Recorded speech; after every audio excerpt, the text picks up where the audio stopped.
Welcome back to the channel. Today we're going to show you how to uninstall Malwarebytes from Windows 11 or 10 quickly and easily. First, open the Start menu and go to Settings, then click Apps and select Apps and Features. This will show you a list of all installed programs on your PC. Scroll through the list or use the search bar to find Malwarebytes. Click on it and then select Uninstall. Confirm your choice by clicking Uninstall again. Follow the on-screen prompts in the Malwarebytes uninstaller to remove the program completely. Make sure the program isn't running in the background during the process. After the uninstallation is complete, restart your computer.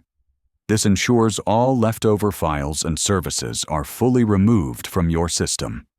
For extra cleanup, check C:\program files or C:\program files x80 for any remaining Malwarebytes folders and delete them.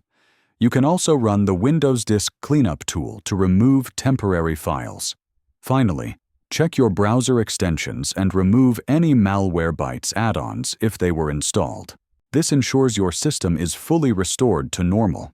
By following these steps, you can completely uninstall Malwarebytes from Windows 11 or 10.